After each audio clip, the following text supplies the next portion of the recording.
to 60 দেখে নিয়েছেন, time for 0 to 100 নাও। হ্যালো ফ্রেন্ডস আর welcome back to motor refined. আমি আপনাদের হোস্ট অ্যান্ড দোস্ত অরিন্দম ঘোষ, আর আজকে ফাইনালি আপনাদের জন্য নিয়ে চলে এসেছি all new 2024 Bajaj Pulsar F250। Tyre thumbnail থেকে আপনারা অলরেডি বুঝে নিয়েছেন, ভিডিওতে আপনাদের সাথে এই বাইকটার একটা ডিটেল রাইড রিভিউ শেয়ার করবো। আর শুধুমাত্র রাইড এক্সপিরিয়েন্সই নয়, ফিচার, স্পেসিফিকেশন, প্রাইস, মাইলেজ, কী কী এখানে চেঞ্জ হয়েছে, এভরিথিং ইন ডিটেল একটা ডিসকাশন করবো। সাথে সাথে আপনাদের এটাও বলবো যে আপনি যদি এটা সিবলিংয়ের সাথে এটা কম্পেয়ার করেন, লাইক 220F, বা যদি টাফেস্ট কম্পিটিটর এক্সিমা 210 সাথে যদি কম্পেয়ার করেন, বাইকটা কেনা আপনাদের জন্য কতটা ঠিক হতে পারে। Very special thanks to SS Bajaj, Krishnanagar, West Bengal for providing me this bike, so that আমি আপনাদের পর্যন্ত যেন এই ভিডিওটা পৌঁছে দিতে পারি। ওয়েস্ট বেঙ্গল, কৃষ্ণনগর বা আশেপাশে এরিয়াতে যদি আপনি থাকেন, কোন রকমের এখানে যদি বাজাজ বা KTM প্রোডাক্ট কিনতে চান, শোরুমকে আপনি কন্ট্যাক্ট করে নিতে পারেন। ডিটেলসটা অলরেডি আপনারা স্ক্রিনে দেখে নিয়েছেন। তাহলে চলুন দেরি না করে শুরু করা যাক। শুরু করা যাক। আর সব থেকে আগে কিটা দেখে নিন। এখানে বলতে পারেন বাজাজের লোগোর সাথে একটা ওয়েভ কি যেরকম প্রথমে পাচ্ছিলেন সেরকম এখনও সেম আছে, কোনো ডিফারেন্স হয়নি। এবার হ্যাঁ, ডিফারেন্স কি প্রাইসে হয়েছে। এবার দেখুন, N250 F250 মধ্যে কিন্তু প্রাইসের খুব একটা তফাৎ নেই। বলতে পারেন ইন্ডিয়ান স্টেটে, অনেক ইন্ডিয়ান স্টেটে কিন্তু আবার দুটো বাইক হয়তো সেম প্রাইস পয়েন্টে পাওয়া যাবে। এবার আপনাদেরকে এখানে আমার এরিয়ার হিসেবে প্রাইসটা বলে দিই। ওয়েস্ট বেঙ্গল কৃষ্ণনগর হিসেবে 1,86,000 মতো এটা অন রোড প্রাইস আসছে, ঠিক আছে। আর তারপরে যদি এখানে আমি আপনাকে কালারের ব্যাপারটা বলি, কালার কিন্তু দেখুন এটা কিন্তু প্রতিটা ইন্ডিয়ান স্টেটে এখনও পৌঁছয়নি এই বাইকটা, কিন্তু যেখানেই পৌঁছেছে সেখানেই কিন্তু এই ব্ল্যাক অ্যান্ড এই যে রেড কালার থিম এটাই পাওয়া যাচ্ছে। হ্যাঁ, এটা আশা করা যেতে পারে যে N250-তে যেরকম আমরা রেড বা হোয়াইট কালার থিম দেখেছি, সেরকম হয়তো এখানেও পাওয়া যাবে খুব তাড়াতাড়ি। কিন্তু এখনও পর্যন্ত যদি দেখেন, প্রতিটি জায়গায় কিন্তু এই ব্ল্যাক অ্যান্ড রেড কালার থিমটাই দেখা যাচ্ছে। আর হ্যাঁ, এবার আপনাদেরকে এই যে প্রাইসটা বললাম 1,86,000, এটা কিন্তু according to West Bengal Krishnanagar বলেছি। আপনাদের এরিয়াতে একটু ওপর নিচে হতে পারে depending on insurance and RTO charges. তো যদি আপনাদের এরিয়ার প্রাইস জানার প্রয়োজন বোধ হয়ে থাকে, নিচে কমেন্ট করে জানাবেন, আমি চেষ্টা করবো আপনাদের এখানে প্রাইসের সাথে রিপ্লাই করার। আর দেখুন, এইবার কালারটা কিন্তু একদমই নতুন। এই একবার 360 ভিউ দিয়ে দিই, দেন ওয়াক অ্যারাউন্ডে আপনাদের বলবো যে চেঞ্জ কী হয়েছে, দেন আমরা এটা রাইডে যাবো। সবথেকে প্রথমে দেখুন, এখানে একটা এই টিন্টেড ব্ল্যাক কালারের ভাইজার পাচ্ছেন। এখানে দেখুন বাজাজের লোগো আছে। তারপরে এখানে এই যে রেড, এই গ্রে কালারের এখানে এই যে স্টিকারিং থিমটা আছে, এটা আপনারা পাচ্ছেন। পালসারটা দেখতে পাচ্ছেন, এখানে দেখুন ডিক্রোম করা হয়েছে, 3Dতে পাচ্ছেন। এই যে এই হাফ ফেয়ারিং এই ব্যাপারটা এখানে আছে। আর তারপরে দেখুন ফ্রন্ট অ্যান্ড রিয়ার দুটো টায়ারে কিন্তু এই যে অ্যালয়টাতে এখানেও স্টিকারিং করা হয়েছে। আর তারপরে এখানে দেখুন F250, এই যে এখানে স্টিকারিংগুলো আপনারা দেখতে পাচ্ছেন, ঠিক আছে। তারপরে যেরকম এখনই রাইটে দেখলেন, লেফটেও কিন্তু আপনারা সেম এই জিনিসটাই পাচ্ছেন। এখানে কিন্তু খুব একটা তফাৎ কিছু বুঝতে পারবেন না। এবার কালারটা আপনাদেরকে এখানে বলে দিয়েছি, এরপরে বলে দিই জিনিস কী কী পাচ্ছেন, এখানে কী কী চেঞ্জ হচ্ছে। সব থেকে প্রথমে এখানে যে আপনি এখানে কিটা অন করছেন, দেখুন এই আইব্রো শেপের এই যে ডিআরএলটা এটা আপনারা দেখতে পাচ্ছেন। এরপরে যদি এখানে ইগনিশনটাকে অন করা হয়, এখন দেখুন এই যে প্রজেক্টরটা এটা কিন্তু জ্বলছে না, কিন্তু এটাকে যদি আপনি অন করেন, এখানে আরেকটা সুইচ আপনি পেয়ে যাবেন। আর এখানে কিন্তু হাই বিম, লো বিম পাসলাইটটাও আপনি অপারেট করতে পারবেন। এই যে কিটা এখানে দেওয়া আছে, high beam, low beam and then pass light, ঠিক আছে।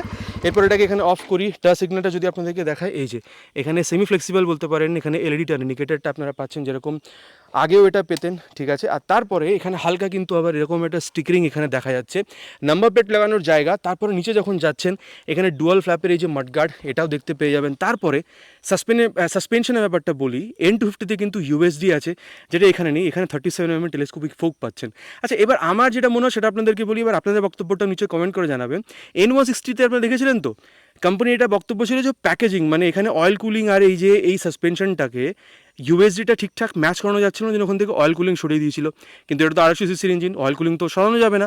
সেই জন্য আবার মনে হয় প্যাকেজিংয়ের প্রবলেমের জন্য হয়তো এখানে USD-টা রাখা মানে USD-টা দেওয়া হয়নি, ঠিক আছে। এবার আপনারা কি মানে ভাবছেন এটা ব্যাপারে নিচে কমেন্ট করে জানাতে ভুলবেন না। আমি যেটা মনে করছি সেটা আপনাদেরকে এখানে বলে দিলাম, ঠিক আছে। আচ্ছা, এরপরে দেখুন টায়ারটা চেঞ্জ করা হয়েছে। আগে 100 সেকশনের ছিল, এখন 110/70 সেকশনের with 17 inches of alloy wheel. Dual channel ABS আগেও ছিল, ডুয়াল চ্যানেল ABS এখনও আছে। আর তারপরে যদি দেখেন, এখানে 300mm এই যে পেট্রোল ডিস্কটা আছে, যেটা ব্রেকিংয়ের টাইমে হিট ডিসিপেশন করে ব্রেকিংটাকে আরও বেটার বানাতে হেল্প করে। গ্রেমিকা ক্যালিপার দেওয়া আছে।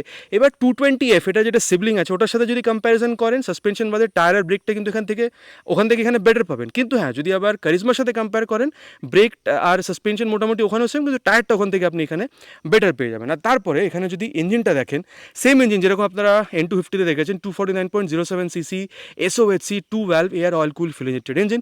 এরপরে পাওয়ার ফিগারটাও একদমই সেম, 24.5 PS ম্যাক্স ওভার, 21.5 নিউটন-মিটারের ম্যাক্স টর্ক।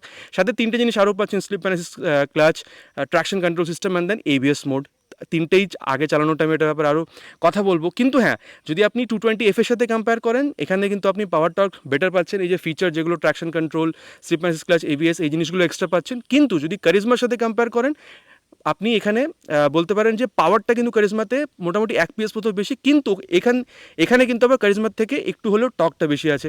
এবার চালানোর সময় কোনটা বেশি বেটার পারফরমেন্স দেবে, টপ এন্ড কার বেটার হবে, সেটা চালানোর সময় কথা বলবো। আর সাথে সাথে এখানে কিন্তু আপনি ক্র্যাশ গার্ড আর এই যে ইঞ্জিন কাউলটাও দেখতে পেয়ে যাচ্ছেন, কোয়ালিটি মোটামুটি এটারও আপনি ভালোই বলতে পারেন। আর তারপরে কিটা এখানে একবার অন করব, ঠিক আছে। আর আপনাদের বলে দিই, এই যে এখানে আপনি ফুট রেস্ট বা এই যে ব্রেক লিভারটা দেখতে পাচ্ছেন, এটার কোয়ালিটি কিন্তু যথেষ্ট ভালো। এবার এখানে আপনারা ডুয়াল ব্যারেল এক্সস্ট পাচ্ছেন, আওয়াজটা একবার শুনে নিন এটার।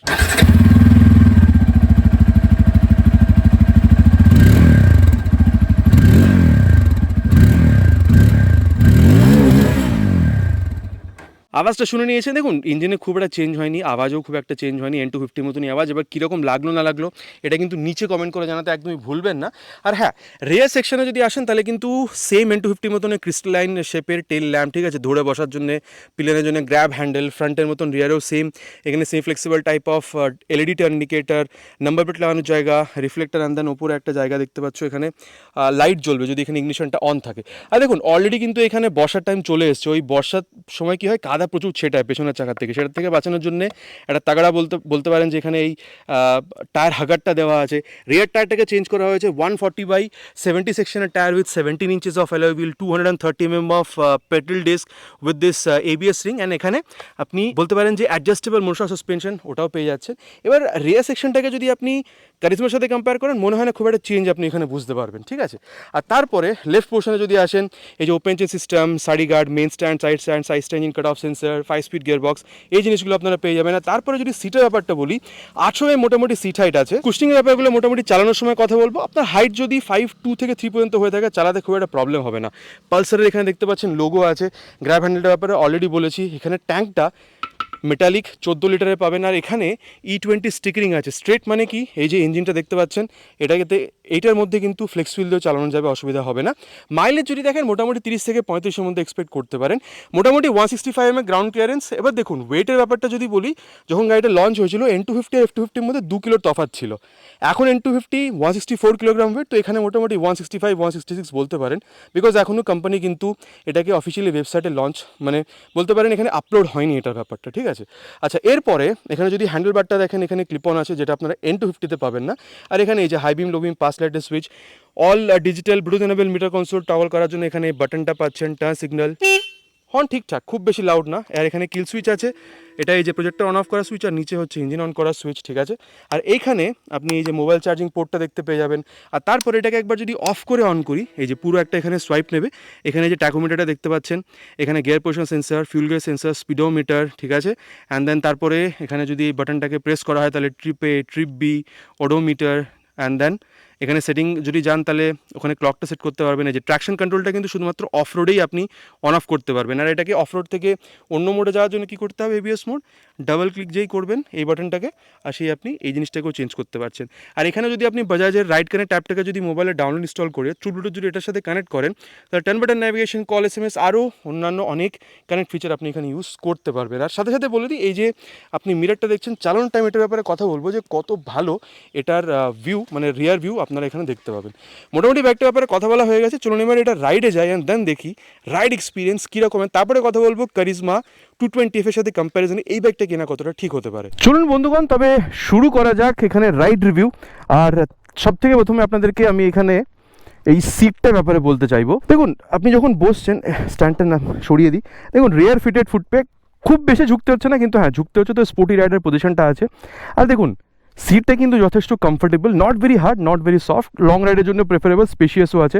আপনি যদি প্লেনের সাথেও রাইড করেন, আমার মনে হয় না খুব একটা প্রবলেম আপনার হবে। চলুন এবার টাইম ওয়েস্ট না করে স্টার্ট করা যাক। First gear, second gear, third gear, fourth gear. দেখুন এই জিনিসটা করার এটাই মানে যে বোঝার জন্য যে কতটা ভালো ইনিশিয়াল অ্যাক্সিলারেশনটা পাওয়া যাচ্ছে। আমি একটা কথা আপনাদেরকে স্ট্রেট বলতে চাইবো, আপনি হোক বা পিলিয়নের সাথে আপনি যাচ্ছেন, বা পিলিয়নের সাথেও আপনি ওয়েট ক্যারি করছেন, থ্রটল দিচ্ছেন, গাড়ি এগোচ্ছে না, এই ফিলটা হবে না। 250 সিসির হিসাবে যতটা ভালো পাওয়ার আপনাদের পাওয়া উচিত, ততটাও মানে তার থেকে ভালো পাওয়ার আপনি এখানে পেয়ে যাবেন। আর দেখুন তারপরে আপনি যদি এখানে ক্লাচের ব্যাপারটা বলেন, ক্লাচটা কিন্তু যথেষ্ট হালকা, যেরকম আপনারা N160 N250 দেখেছেন ততটাই হালকা। আর এটাদের সাথে কিন্তু আবার ওই স্লিপ অ্যান্ড অ্যাসিস্ট ক্লাচ আছে, আগে টেস্ট করে বলছি। কিন্তু তার আগে আমি বলে দিই, এখানে যে গিয়ারটা আপনারা পাচ্ছেন হালকা, একদমই হালকা একটা মানে এফোর্ট দিতে হচ্ছে, আর আপ ডাউন যে গিয়ার শিফটিং সেটা হয়ে যাচ্ছে। এবার যেহেতু এদের স্লিপার অ্যাসিস্ট ক্লাচ আছে, ওটাকেও টেস্ট করে দেখি চলুন। এটাকে নিয়ে যাই আগে 60-70 পর্যন্ত, তারপরে এটাকে টেস্ট করব। এই যে ডাউন শিফট করলাম, ক্লাচ ছেড়ে দিলাম, ডাউন শিফট করলাম, ক্লাচ ছেড়ে দিলাম। এইখানে দেখুন আরপিএম বাড়ছে, কিন্তু রেয়ার টায়ারটাকে স্লিপ করলো না। এবার আপনি বলবেন ভাই ফার্স্ট গিয়ারে নিয়ে গেলেন না কেন? দেখো ফার্স্ট গিয়ারে নিয়ে যাওয়া যায়, হ্যাঁ। এই জিনিসটা দেখুন, এই যে যখন টার্ন করছেন না, একটু বেশি টার্ন রেডিয়াস কিন্তু লাগছে এই বাইকটার সাথে। এটা কিন্তু মানে আপনাকে একটু ভেবে চলতে হবে, ঠিক আছে? খুব বেশি না, কিন্তু একটু বেশি টার্ন রেডিয়াস লাগছে। আর যেরকম বলছিলাম ফার্স্ট গিয়ারে নিয়ে যাওয়া যায়, কিন্তু ফার্স্ট গিয়ারে অতটা রেকমেন্ডেড নয়, ঠিক আছে? স্লিপ করতে পারে, যদিও বা করা উচিত না, কিন্তু মানে বলবো চান্স নেবেন না। তো এটা আপনাদের বলে দিলাম। হ্যাঁ, স্মুথলি কাজ করছে, কিন্তু কোনো অসুবিধা এখানে কোনো কথা নেই। আর দেখতে পেলেন টায়ার কিন্তু স্লিপও করলো না। এটা কিন্তু খুব ভালো একটা টেকনোলজি। মনে করুন আপনি হাইওয়েতে আছেন, ঠিক আছে, সামনে মানে খুবই একটা স্পিডে গাড়িটা আপনি নিয়ে যাচ্ছেন 100-110-20-তে, সামনে কিছু চলে এলো, আপনাকে গিয়ার ডাউন করতে হবে স্পিড কমানোর জন্য। যেই আপনি গিয়ার ডাউন করে ক্লাচটা ছাড়েন, গাড়ি স্লিপ করে যায়। এখানে দেখতে পেলেন গিয়ার ডাউন করে ক্লাচ ছাড়লাম, স্লিপ কিন্তু করলো না। বলতে পারেন এখানে কিন্তু খুব সুন্দর, এটা আপনার সেফটিতে অ্যাড হয়ে যাচ্ছে, আপনাকে সেফটি প্রোভাইড করছে। আর তারপরে এত যখন কথা হচ্ছে এটার ব্যাপারে, চলুন তাহলে এটার অ্যাক্সিলারেশন টেস্টটাও করে নিই, তারপরে এটার ব্যাপারটা আরও বেটারভাবে কথা বলবো।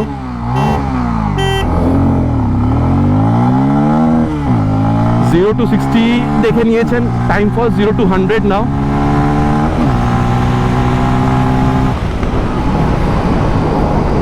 সবথেকে প্রথমে স্টেবিলিটিটা বলি। আগেও এই বাইকটাকে আমি টেস্ট করে দেখেছি, স্টেবিলিটি আগেও কোনো প্রবলেম ছিল না, এখনও আমি স্টেবিলিটিতে তেমন কোনো প্রবলেম বুঝতে পারলাম না। খুবই সুন্দর স্টেবল বাইক। আর এই ফেয়ারিংটার জন্য বলতে পারেন অনেকটাই স্টেবিলিটিটা আরও বেটার হয়ে গেছে বলতে পারেন। আর তারপরে যদি দেখেন ভাইব্রেশন 100 থেকে 105 পর্যন্ত, খুব বেশি ভাইব্রেশন কিন্তু বোঝা যাচ্ছে না। হ্যাঁ, তারপরে কিন্তু বোঝা যাবে। মোটামুটি বলতে পারেন 110 পর্যন্ত কমফোর্টেবল ক্রুজিং স্পিড। কিন্তু আবার বলবো, প্রতিটা রোডে নিজস্ব একটা স্পিড লিমিট আছে, স্পিড লিমিট ধরেই চালাবেন, কোনো সময় স্পিড লিমিটটাকে এক্সিড করবেন না। আর তারপরে এখানে যদি আপনাদেরকে বলি যে মানে এর বলতে পারেন ওভারঅল মাইলেজের ব্যাপারে, দেখুন হাই রেভিং ইঞ্জিন ভালো পারফরমেন্স দিচ্ছে, 30 থেকে 32-33 পর্যন্ত এরকম একটা মাইলেজ আপনি পেতে পারেন। আর হ্যাঁ, তারপরে যদি এটাকে কম্পেয়ার করেন উইথ 220F, ডেফিনেটলি পারফরমেন্সের দিক দিয়ে দেখলে কিন্তু এ অনেক বেটার পারফর্ম করছে। আর কারিজমার থেকে যদি দেখেন, কারিজমার ইনিশিয়াল আর এর ইনিশিয়াল সেম হবে, কিন্তু টপ এন্ড কিন্তু আবার কারিজমার থেকে এখানে আপনি বেটার পাচ্ছেন। আর একটা জিনিস দেখুন, কারিজমা দেখুন কারিজমা কিন্তু যথেষ্ট ভালো বাইক, খুবই সুন্দর পারফরমেন্স, কিন্তু ওটা 210 সিসিতে যতটা স্পিড দিচ্ছে, আর এখানে 250 সিসিতে ওর থেকে একটু বেটার স্পিড পাচ্ছেন। তো ইঞ্জিনে যে স্ট্রেস পড়া ব্যাপারটা না, যখন হাই স্পিডে যাচ্ছেন, এটাতে কিন্তু অনেকটা আপনি কম বুঝতে পারবেন, যেটা আপনি কারিজমাতে একটু হলেও কিন্তু বেটার বুঝতে পারছেন যে হ্যাঁ স্ট্রেস পড়ছে ইঞ্জিনটাতে। এখানে কিন্তু স্ট্রেস ব্যাপারটা ইঞ্জিনে আপনি খুব বেশি বুঝতে পারবেন না। তো এইটা একটা বলতে পারেন প্লাস পয়েন্ট আছে। আর হ্যাঁ, 6টা গিয়ার হলে আমার মনে হয় এর সেল আরও বেড়ে যেত, আরও বেশি ভালো পারফর্ম করতে পারতো। কিন্তু বলবো যে 5টা গিয়ারেও কিন্তু যে খুব বেশি ওই গিয়ার চেঞ্জ করতে হবে এইরকম ফিলটা কিন্তু হবে না আপনার। মোটামুটি আপনি যদি সিটি রাইড করেন, 3rd গিয়ার পর্যন্ত 40-50 আরামসে টানতে পারবেন, খুব একটা ওই বাস ফিল হবে না, খুব একটা ভাইব্রেশন ফিল হবে না। কিন্তু 4th গিয়ারে দিয়ে যদি 40-50 চালান, আমার মনে হয় এনাফ। আর 5th গিয়ারে গেলে তো আলাদাই কমফর্ট। আর অলরেডি বলেছি 105-10 পর্যন্ত আপনি এটার কমফোর্টেবল ক্রুজিং স্পিড, মানে খুবই কম ভাইব্রেশনের সাথে আপনি এটাকে চালাবেন, তো আপনার একটা ভালো অভিজ্ঞতা হবে, রাইড এক্সপিরিয়েন্স। আর তারপরে দেখুন, এবার ব্যাপারটা আপনাদেরকে বলি অ্যাবাউট ব্রেকিং, ঠিক আছে? প্রথমে এটাকে 60 পর্যন্ত নিয়ে যাব, তারপরে ফ্রন্ট ব্রেকটাকে অ্যাপ্লাই করে দেখবো। অ্যান্ড ফ্রন্ট ব্রেক অ্যাট 61, এই যে বুঝতে পেরেছেন, ওই একটা কুকুর আওয়াজ আসলো, এটা কিন্তু এবিএস ইন্ট্রুশনটা আমি এখানে বুঝতে পেরেছি। আর এই যে এখানে কিন্তু রোড মোডে দেওয়া আছে, ঠিক আছে? এখানে কিন্তু আবার road, rain and then off road, 3টে মোড আছে। রোড মোডে maximum ABS intrusion, off road মোডে যতক্ষণ রিয়ার টায়ারটা লক হবে তারপরে এবিএসটা আছে। তো ওই জন্যই আমি এখানে রোড মোডে দিয়ে চালাচ্ছি। ফ্রন্ট ব্রেক থেকে কিন্তু খুব সুন্দর এক্সপিরিয়েন্স পাবেন, খুবই সুন্দর দাঁড় করিয়ে দেবে বাইকটাকে। আর চলুন এবার রিয়ার ব্রেকটাকেও এখানে ট্রাই করে দেখি। 61 রিয়ার ব্রেক, এই যে টাক টাক করে আওয়াজ দিচ্ছে, দেখেছেন? দেখুন প্রতিটা বাইকের মতন এখানেও সেম বলতে পারেন যে ওই প্রোগ্রেসিভ নেচারটা আছে, কিন্তু হ্যাঁ এখানে কিন্তু এবিএস ইন্ট্রুশনটা খুব ভালো মতন বোঝা গেছে। আর চলুন এবার রিয়ার উইথ ফ্রন্ট ব্রেকটাকে অ্যাপ্লাই করে একসাথে দেখবো। প্রথমে rear and then front at the speed of 60, rear and then front at 55। দেখলেন তো, মানে খুব সুন্দরভাবে কিন্তু দাঁড় করিয়ে দিয়েছে। দেখুন NS 160, N160, NS 200, N250, NS 400 প্রতিটা গাড়িতে আমি বলবো ব্রেকিংয়ে কোনো কথা হবে না, খুব সুন্দর ব্রেকিং, ওভারঅল ব্রেকিং এটারও কিন্তু যথেষ্ট ভালো। আর এরপরে যদি সাসপেনশনটা দেখেন, এই যে দেখছেন পাথরের উপর দিয়ে নিয়ে গেলেও কিন্তু যে খুব বেশি ফিল আপনি পাচ্ছেন যে জার্ক হচ্ছে, কোমরে লাগছে, এরকম কিন্তু নয়। আর যেরকম আপনাকে অলরেডি বলছিলাম অ্যাক্সেলারেশনের টাইমেও যে স্টেবিলিটিটা খুবই সুন্দর এই বাইকটার। আমার মনে হয় দেখুন high speed, top speed, in fact যদি কর্নারিংও করেন খুব সুন্দরভাবে করতে পারবেন। যেরকম বললাম পাথরের উপর দিয়ে গেলে খুব বেশি বোঝা যাচ্ছে না, গাড্ডাতে গেলেও খুব বেশি বুঝতে পারবেন না। কিন্তু হ্যাঁ, যদি আপনি ধরুন প্রচুর পাথর পড়ে আছে, বড় বড় পাথর, তার উপর দিয়ে গেলে তখন কিন্তু জার্কটা ফিল হবেই, যেহেতু এখানে পেছনে মনোশক দেওয়া আছে। আর ফ্রন্ট সাসপেনশন রিয়ার দুটোকে বলতে পারেন ওই স্টিফার বা একটু হালকা ওই মিড সাইডে সেট করা হয়েছে যাতে সুইটেবল হয় যে কোনো রোড কন্ডিশনসে। এবার বলে দিলাম আপনাদেরকে সাসপেনশনটার ব্যাপারে। আর হ্যান্ডলিং যখন এরকম করছেন না, তখন ফ্রন্ট সাসপেনশন থেকে কিন্তু স্টিফনেসটা বোঝা যাচ্ছে। আর শুধু এখানে এই যে এই ফেরিংটা আছে, এটার জন্য অনেকটা বলতে পারেন ওই ব্যাপারটা মানে হ্যান্ডলিংটা আরও সুন্দরভাবে আপনি মানে ব্যাপারটাকে হ্যান্ডেল করতে পারছেন। রিয়ার ভিউ মিররটা খুবই সুন্দর রিয়ার ভিউ দিচ্ছে। চালানোর সময় 165 কিলোগ্রাম মতন ওয়েট আছে, সেটাও খুব বেশি বোঝা যাচ্ছে না। Speedo, odo, tacho, gear position sensor, mobile charging port সবগুলো আপনি খুব সুন্দরভাবে পেয়ে যাচ্ছেন।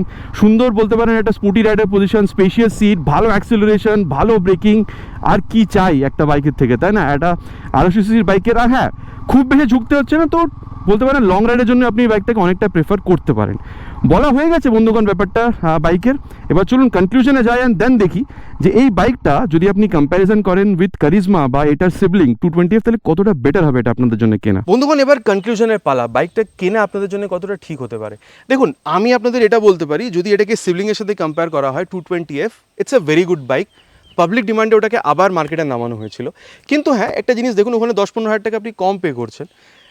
লুকটা খুবই সুন্দর, পারফরমেন্সও যথেষ্ট ভালো, কিন্তু যদি আপনি 2024-এ দাঁড়িয়ে দেখেন এই বাইকটাতে যখন আপনি আসছেন 10-15 হাজার টাকা আপনি বেশি পে করছেন, কিন্তু জিনিস কিন্তু ওর থেকে অনেক বেটার পাচ্ছেন।